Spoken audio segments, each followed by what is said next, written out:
Em nome do Pai, e do Filho, e do Espírito Santo. Amém. Vamos iniciar esta transmissão que tem como tema Ele não está aqui, mas ressuscitou, recitando, como de costume, as 3 Ave-Marias. Ó Maria, fazei o meu coração tão puro quanto o vosso, pelo poder que vos deu Deus Pai. Ave Maria, cheia de graça, o Senhor é convosco, bendita sois vós entre as mulheres, e bendito é o fruto do vosso ventre, Jesus.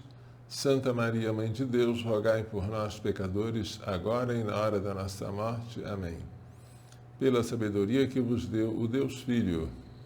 Ave Maria, cheia de graça, o Senhor é convosco, bendita sois vós entre as mulheres, e bendito é o fruto do vosso ventre, Jesus. Santa Maria, Mãe de Deus, rogai por nós, pecadores, agora e na hora da nossa morte. Amém. Pela misericórdia que vos deu o Espírito Santo. Ave Maria, cheia de graça, o Senhor é convosco, bendita sois vós entre as mulheres, e bendito é o fruto do vosso ventre, Jesus. Santa Maria, Mãe de Deus, rogai por nós, pecadores, agora e na hora da nossa morte. Amém. Feliz Páscoa para todos. Hoje, dia 21 de abril de 2025, às 7h35, horário de Roma, correspondente a 3h35 da madrugada, horário de Brasília, segunda-feira da oitava da Páscoa, Papa Francisco fez a sua Páscoa para a casa do Pai. Faleceu com 89 anos de nascido e 12 anos de pontificado. Entre as coisas memoráveis do seu pontificado, recordem-se a canonização dos papas João Paulo II e João XXIII, a inclusão do nome de São José nas orações eucarísticas 2, 3 e 4, além do cânon romano, a instituição da memória de Santa Maria, Mãe da Igreja, celebrada na segunda-feira depois de Pentecostes, a instituição do ministério de catequista e a inclusão no Código de Direito Canônico do delito de tentar conferir a ordem sacra a uma mulher. É o cânon 1379, parágrafo 3º, com pena de excomunhão automática reservada à Santa Sé. São algumas coisas boas que eu colecionei no pontificado do Papa Francisco e que convém recordar nesta hora. A sua última mensagem, Urbi et Orbi, ou seja, à cidade e ao mundo, no domingo da ressurreição, ontem, não podia deixar de conter uma condenação do aborto e da eutanásia. Leiamos só um parágrafo desta mensagem. Cristo ressuscitou, diz o Papa.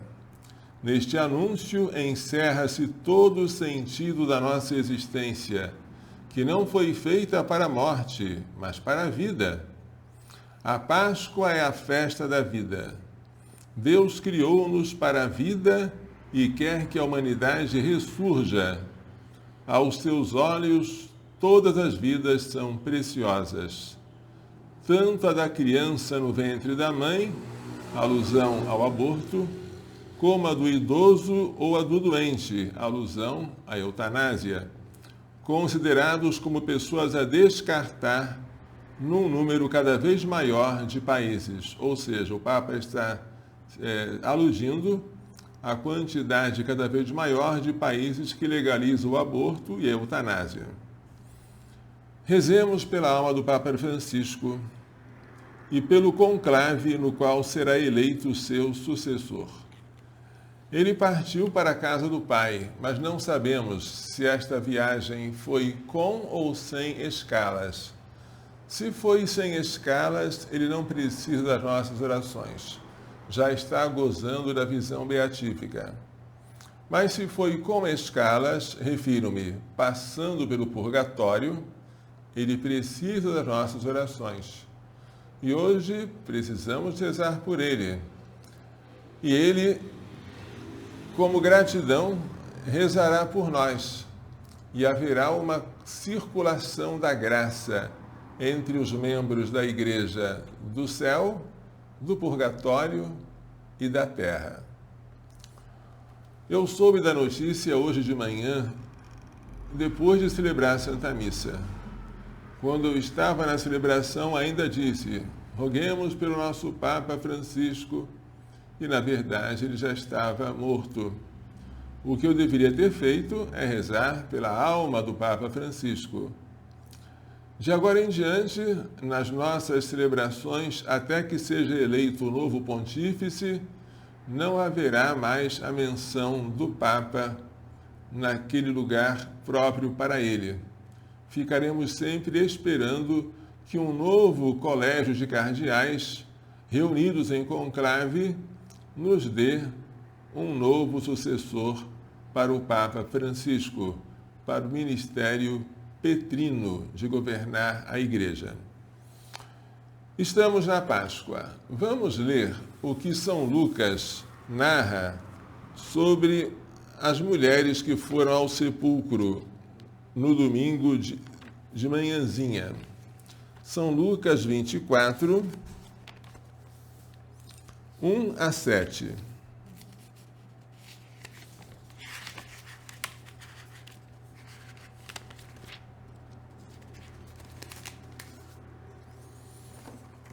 No primeiro dia da semana, muito ainda cedo, elas, as mulheres, foram à tumba, levando os aromas que tinham preparado. Para que os aromas? Para embalsamar o corpo do Senhor. Encontraram a pedra do túmulo removida, mas ao entrar, não encontraram o corpo do Senhor Jesus. E aconteceu que, estando perplexas com isso, 2 homens se postaram diante dela com veste fulgurante. Cheias de medo, inclinaram o rosto para o chão.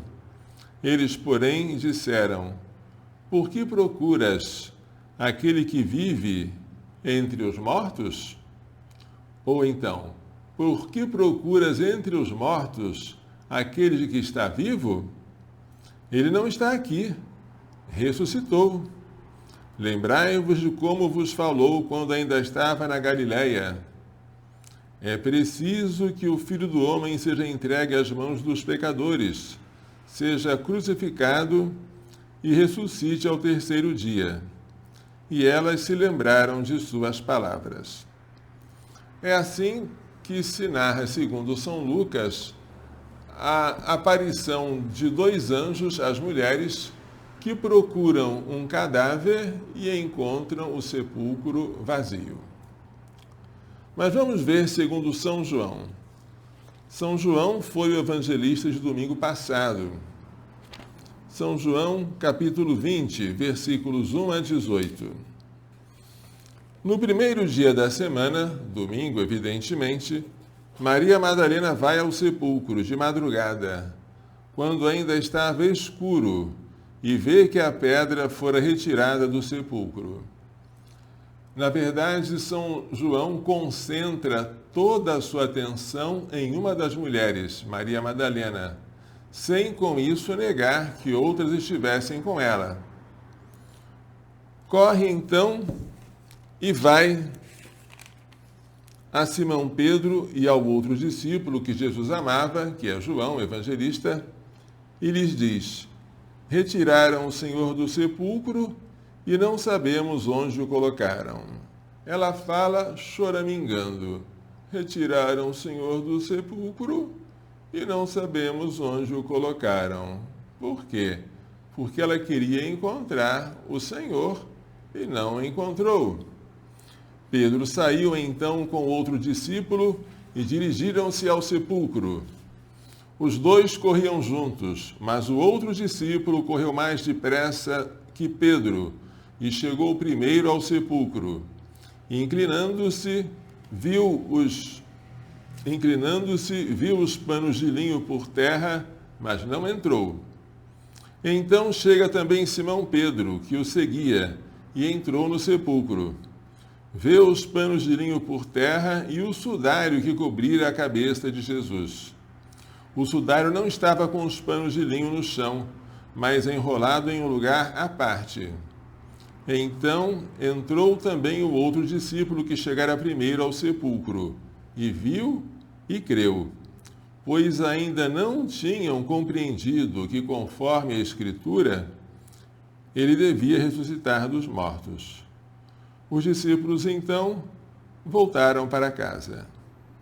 E quanto a Maria Madalena, Maria de Magdala? Maria estava junto ao sepulcro de fora chorando. Ela permaneceu porque não encontrou aquele a quem ela procurava. Enquanto chorava, inclinou-se para o interior do sepulcro e viu 2 anjos, vestidos de branco, sentados no lugar onde o corpo de Jesus fora colocado, um à cabeceira e outro aos pés. Disseram-lhe então: Mulher, por que choras? Ela lhes diz: Levaram meu Senhor e não sei onde o colocaram. Dizendo isso, voltou-se e viu Jesus de pé, mas não sabia que era Jesus. Jesus lhe diz: Mulher, por que choras? A quem procuras? Pensando ser ele o jardineiro, aquele que tem poder sobre os sepulcros, inclusive o poder de fazer uma exumação de um cadáver, ela lhe diz: Senhor, se foste tu que o levaste, dize-me onde o puseste e eu o irei buscar. Ela está a todo custo à procura de um cadáver. Diz-lhe Jesus: Maria. Voltando-se, ela diz em hebraico: Rabuni, que quer dizer mestre.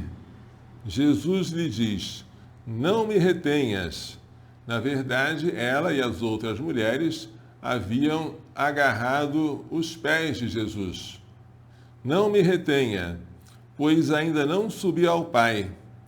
Vai, porém, a meus irmãos e dize-lhes: Subo a meu Pai e vosso Pai, a meu Deus e vosso Deus. Os discípulos são irmãos, porque são filhos do mesmo Pai que Jesus, mas a filiação é diferente. Jesus é filho por natureza. Os discípulos são filhos por adoção. Por isso, Jesus nunca chama a Deus de nosso Pai, meu Pai e vosso Pai, meu Deus e vosso Deus. Maria Madalena foi anunciar aos discípulos: Vi o Senhor e as coisas que ele lhe disse. Ela é chamada com razão pelo Papa Francisco a apóstola dos apóstolos, a anunciadora daqueles que seriam os anunciadores de Jesus ressuscitado. Mas vejamos, o que ela esperava fazer com o cadáver, ela e as outras mulheres? Ansiosas por um cadáver para embalsamar, ficam tristes ao verem o sepulcro vazio. Não se lembram da ressurreição anunciada por Cristo por 3 vezes, que se daria no 3º dia após a sua morte. O que pode fazer um perfume lançado sobre um cadáver? Não pode fazê-lo voltar à vida. Pode apenas disfarçar o mau cheiro e retardar a sua decomposição, nada mais. A procura de um cadáver, em vez da procura do ressuscitado, lembra a atitude de alguns cristãos perante a Páscoa.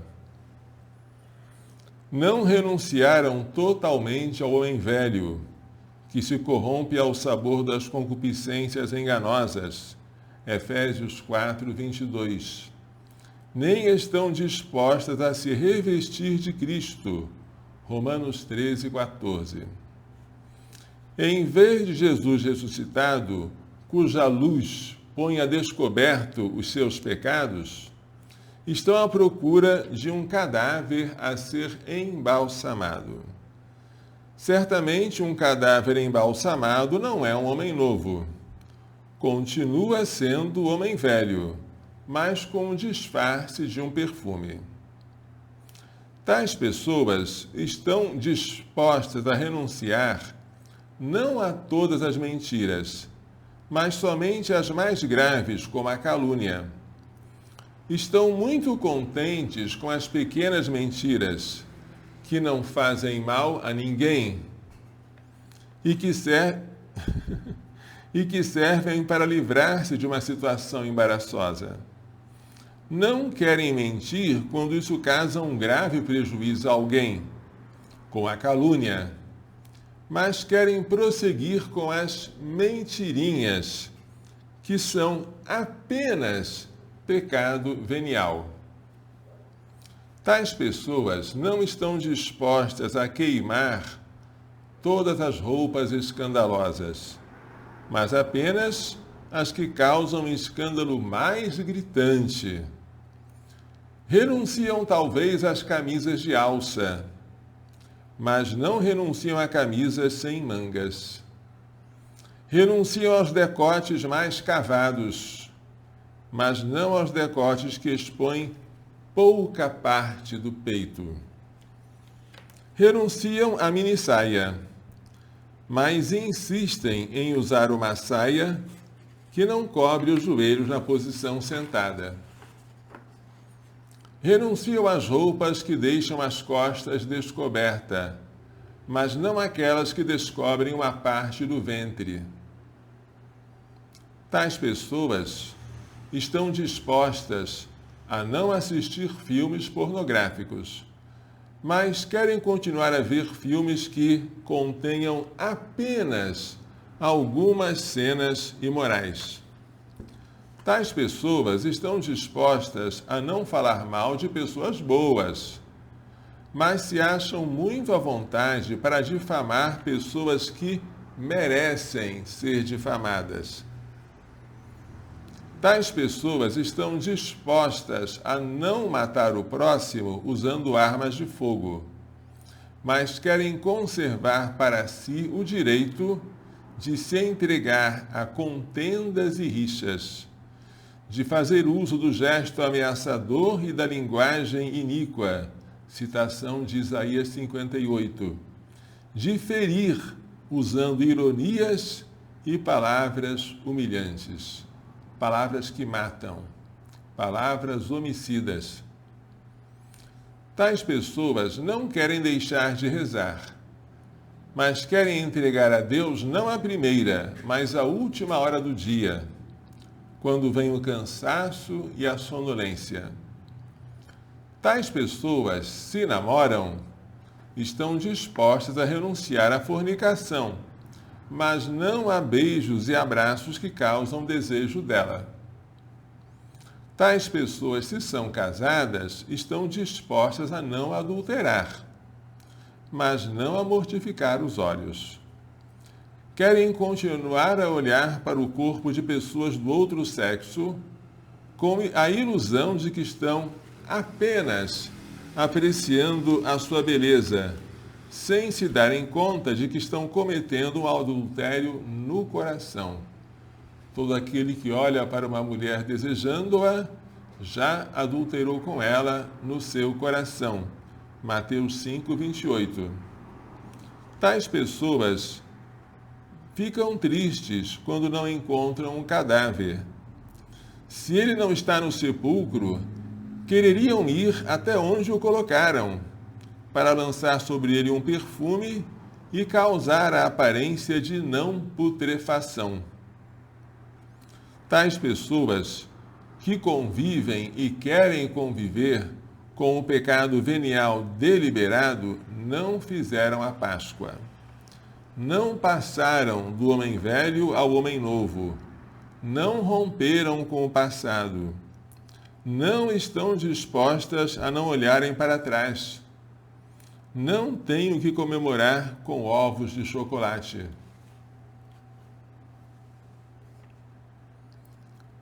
Elas passaram do 6 para meia dúzia.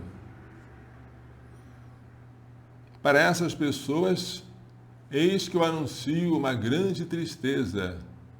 Jesus ressuscitou. O cadáver que vocês querem embalsamar não existe. É a Cristo vivo que vocês devem aderir, lançando para trás o homem velho. Não assim, porém, foi Maria Santíssima. Maria Santíssima não esteve presente no sepulcro. Ela é admirável por duas coisas: por estar presente junto à cruz, na crucifixão, e estar presente na posição vertical, em pé, com toda a sua fé, e por estar ausente do sepulcro no domingo de manhã. Ela não foi até lá porque acreditou que a palavra do seu filho iria se cumprir. E assim aconteceu. Jesus apareceu vivo à sua mãe no domingo da ressurreição. E quem diz isso não sou eu. É o Papa São João Paulo II, numa audiência do dia 25 de maio de 1997.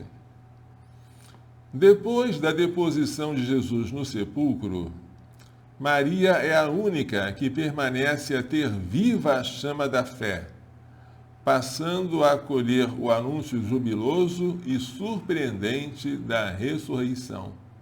Ninguém fica contente de não ver o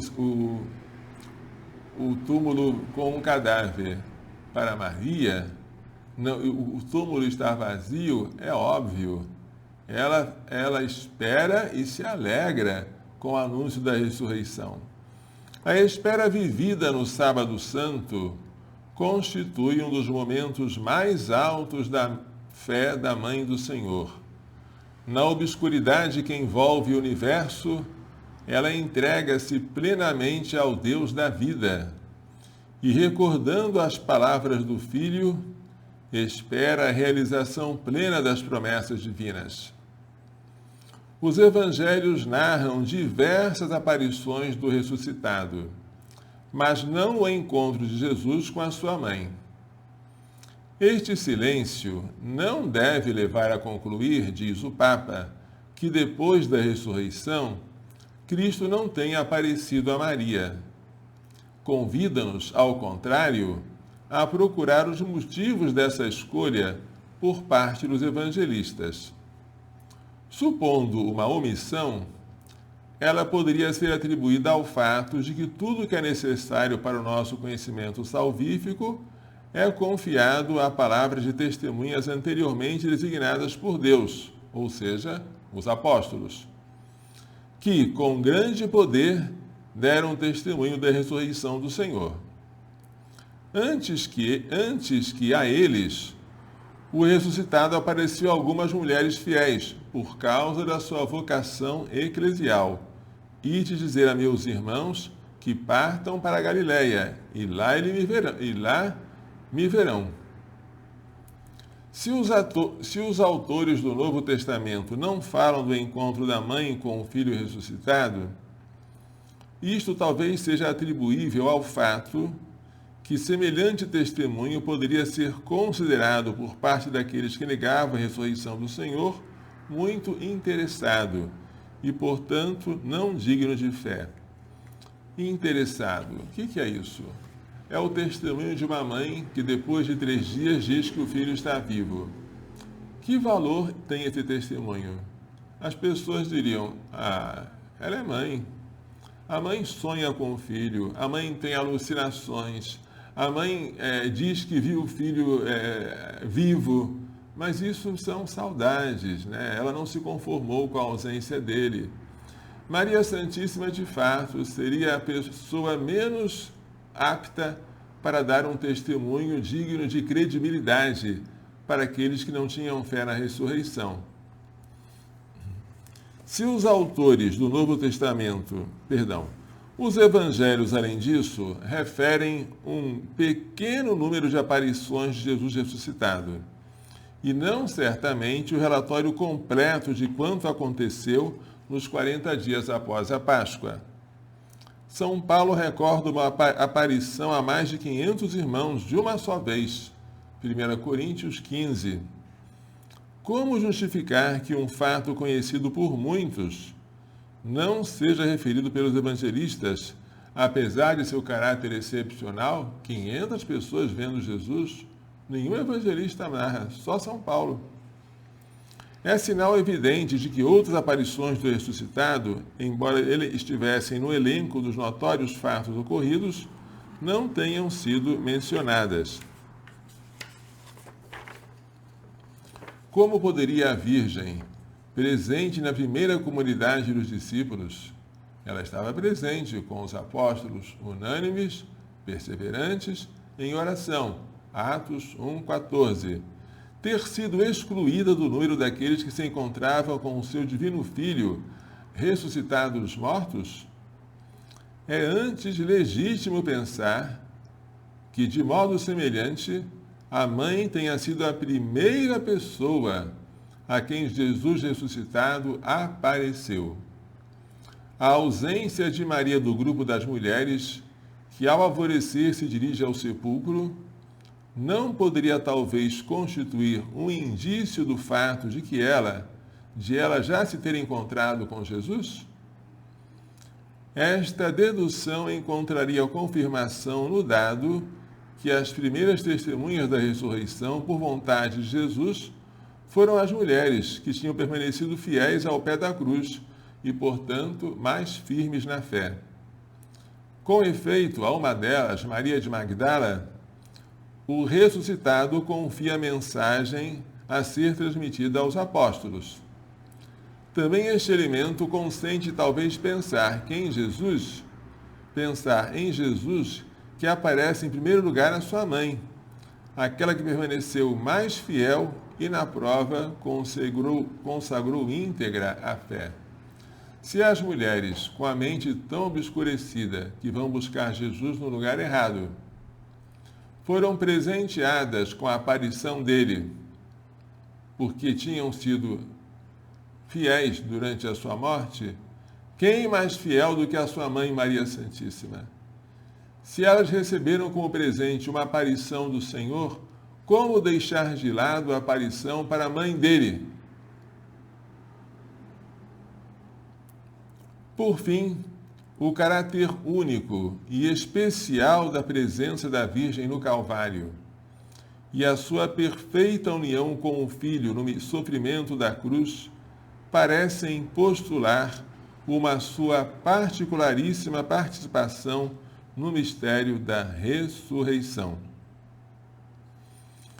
Presente no Calvário durante a Sexta-feira Santa e no cenáculo, no Pentecostes, a Virgem Maria foi provavelmente testemunha privilegiada da ressurreição de Cristo, completando desse modo a sua participação em todos os momentos essenciais do mistério pascal. Acolhendo Jesus ressuscitado, Maria é, além disso, sinal e antecipação da humanidade, que espera obter a sua plena realização mediante a ressurreição dentre os mortos. No tempo pascal, a comunidade cristã, ao dirigir-se à Mãe do Senhor, convida-a a alegrar-se. Regina Coeli, letare, aleluia. Rainha do céu, alegra-te, aleluia. Recorda assim a alegria de Maria pela ressurreição de Jesus, prolongando no tempo o alegra-te que lhe fora dirigido pelo anjo na Anunciação, para que se tornasse causa de júbilo para a humanidade inteira.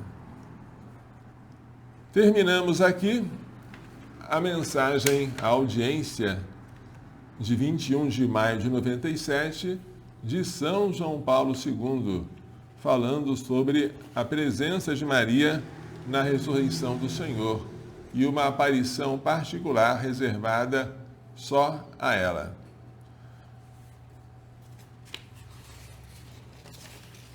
Se algum de nós não fez a Páscoa, se confessou contando os pecados, contando até com detalhes, mas no fundo, sem coragem ou sem determinação de rejeitar todos eles, convido tal pessoa a fazer a Páscoa de verdade. Não fazer novamente, porque essa pessoa nunca fez a Páscoa. A fazer de verdade pela primeira vez. Os pecados mortais destroem a alma, tornam-nos cadáveres ambulantes. Não temos mais a vida divina em nós. Se morrermos nesse estado, ficaremos longe de Deus para sempre no inferno. A Igreja ensina que os pecados veniais, aqueles em que falta matéria grave, ou se a matéria foi grave, faltou um pleno conhecimento e um pleno consentimento, a Igreja ensina que tais pecados não destroem a graça santificante, de modo que, após uma mentira leve, você permanece em estado de graça. Após um furto pequenino, você permanece em estado de graça. Após falar mal de alguém, supondo que não tenha sido algo de muito grave, você permanece em estado de graça. O cristão minimalista, que não merece ser chamado cristão, pensa: eu posso então não ir para o inferno cometendo pecados veniais? Então eu vou aproveitar a chance de cometer todos eles. Horrível. Pecado venial é pecado. Nenhum de nós tem o direito de cometer pecados veniais, nem de dizer para si mesmo: isso aqui é só um pecado venial. É só? É um pecado que ofende o seu Deus. Então, se algum de nós fez uma confissão em que a enumeração dos pecados foi excelente, mas o desejo de evitá-los, de fugir das ocasiões de pecar, não estava presente em algum deles, se você estava no fundo, com vontade, ainda que implícita, de continuar a cometer tais pecados, confiando na próxima confissão, você então, que não fez a Páscoa, vá fazê-la. Desta vez, de verdade. Desta vez, não vá procurar um cadáver para embalsamar. Desta vez, vá procurar Jesus ressuscitado. E diga ao Padre: eu que até agora estive à procura de um cadáver para disfarçar o seu mau cheiro com o meu perfume, agora estou à procura de Jesus Cristo, vivo, glorioso, ressuscitado, para que eu me limpe dos meus pecados e possa participar da sua glória. Aqui na terra, da sua graça. No futuro, da sua glória. Que coisa maravilhosa. E eu acredito, diga você, que com esta absolvição de alguém verdadeiramente contrito, que sou eu agora, eu no último dia vou ressuscitar com ele. Não só irei para o céu após a minha morte, após um juízo particular, mas irei ressuscitar no último dia, corpo e alma. O homem inteiro, eu integralmente, verei a Deus face a face e passarei a glorificar a Deus para sempre. Esta deve ser a nossa esperança, esta deve ser a nossa alegria. Agora, irmãos, rezem por mim. Por quê?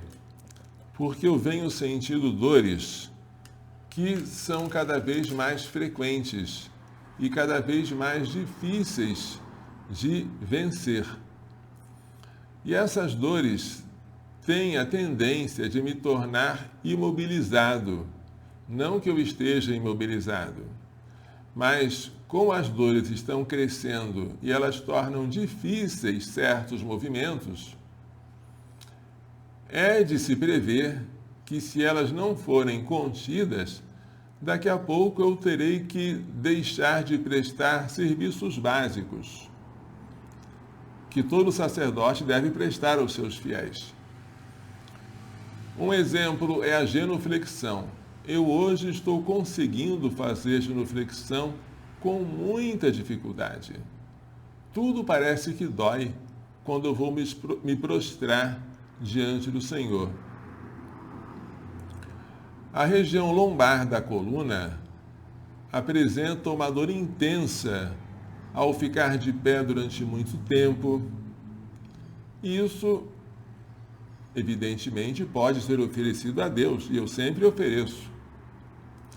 Mas, se for melhor para as almas que eu goze de uma saúde para poder ser mais ativo com elas, sem depender dos outros, visitar os doentes, participar de procissões longas que eu não estou conseguindo mais participar, celebrar a Santa Missa sem ter que me apoiar no altar ou no ambão.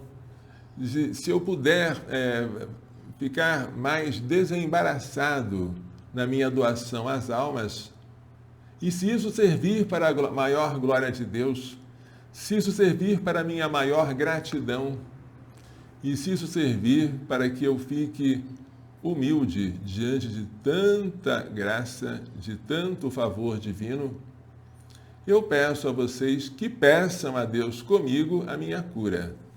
Se esta cura for considerada um milagre, então vamos instruir com este milagre o processo de beatificação da serva de Deus, Madre Maria José de Jesus, como vocês estão vendo aqui.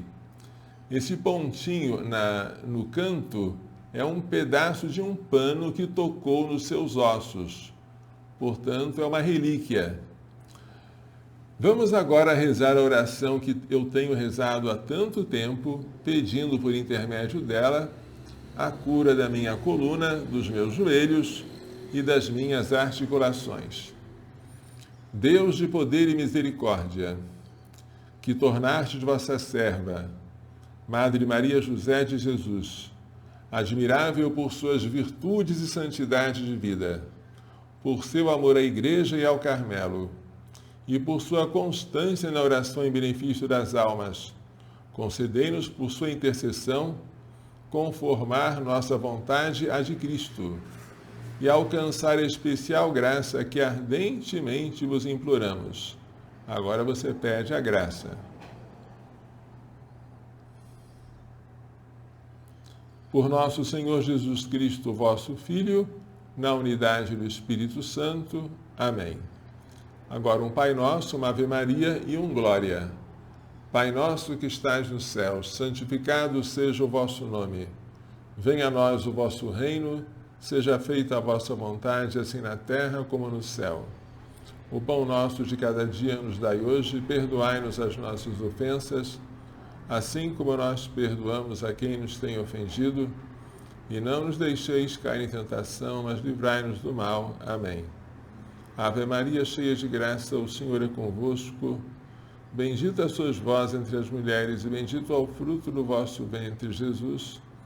Santa Maria, Mãe de Deus, rogai por nós, pecadores, agora e na hora da nossa morte. Amém. Glória ao Pai, ao Filho e ao Espírito Santo, como era no princípio, agora e sempre. Amém. Vamos agora rezar a súplica ardente a São José pelo Provida de Anápolis. Glorioso e castíssimo São José, a cujo nome está consagrado o nosso oratório, vinde em nosso socorro, nesta aflição pela qual passamos.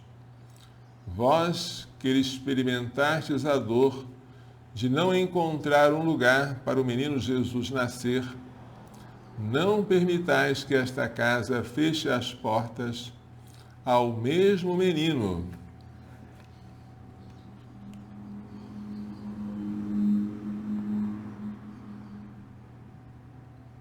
que a nós vem na pessoa de uma criança em gestação. Vós que com prontidão vos levantastes e tomastes o menino e sua mãe, para levá-los para longe da fúria de Herodes, vinde depressa libertar-nos da fúria do inferno, que deseja a ruína desta casa e desta obra. Vós que amais as crianças, pois vedes nelas o próprio Filho de Deus, a quem sustentastes e protegestes, não deixeis que os pequeninos sejam privados da vida natural pelo aborto, nem da vida sobrenatural pela falta do sacramento do batismo. Vós que trabalhastes silenciosamente no lar de Nazaré, não deixeis que a falta de silêncio em nós venha perturbar a paz que o menino Jesus nos veio trazer. Vós que vos preocupáveis com o sustento e o bem-estar dos dois tesouros a vós confiados, Jesus e Maria, providenciai para as mães e seus filhinhos a quem assistimos tudo o que for necessário para o corpo e para a alma. Se é desejo de Deus, como desejava nosso fundador Dom Manuel Pestana Filho, que haja irmãs religiosas para cuidarem das mães gestantes e de seus filhos por nascer, não deixeis que esse desejo se frustre. Mostrai-nos, São José, quais irmãs Deus escolheu para realizar este trabalho, que São João Paulo II chamou de o mais importante da terra. Dai-nos, São José, a pureza angélica requerida para cuidar das criancinhas, cujos anjos veem continuamente a face de nosso Pai que está nos céus. Obtende-nos de vossa esposa, Rainha dos Anjos, uma legião de espíritos celestes para guardar esta casa e esta obra contra os ataques do maligno. Obedientíssimo São José, que nunca venha a faltar em nós a obediência à santa vontade de Deus, que se manifesta pela boca de nossos legítimos superiores. Neste momento em que tudo parece ruir, em que as águas enchem a barca que parece prestes a afundar, em que não vemos saída para nossos problemas, manifestai o poder de vossa intercessão junto a Jesus e Maria. Depois de Jesus e Maria, é em vós que colocamos a nossa confiança. Ó Salvador do Salvador, vinde salvar-nos. Ó Pai virginal de Jesus e Esposo castíssimo da Virgem Maria, vinde sem demora em nosso auxílio. Lembrando-se de rezar pela alma do Papa Francisco, recém-falecido, e de rezar pelos cardeais que, reunidos em conclave, elegerão o seu sucessor, vamos encerrar esta transmissão dando a bênção solene. O Senhor esteja convosco. Pela imposição de minhas mãos sacerdotais e pela invocação da bem-aventurada sempre Virgem Maria, de São José, seu castíssimo esposo, São Luís Gonzaga, São Luís Maria Guilhom de Montfort, Santa Giana Beretta Mola, São João Paulo II, São Miguel, São Gabriel, São Rafael, todos os anjos e santos, abençoe-vos, proteja-vos e guarde-vos com toda a bênção no céu e da terra, Deus Todo-Poderoso, Pai, Filho e Espírito Santo. Amém. Coração Imaculado de Maria, livrai-nos da maldição do aborto. Pela vossa Imaculada Conceição, ó Maria, purificai o meu corpo e santificai a minha alma. Glorioso São José, rogai por nós.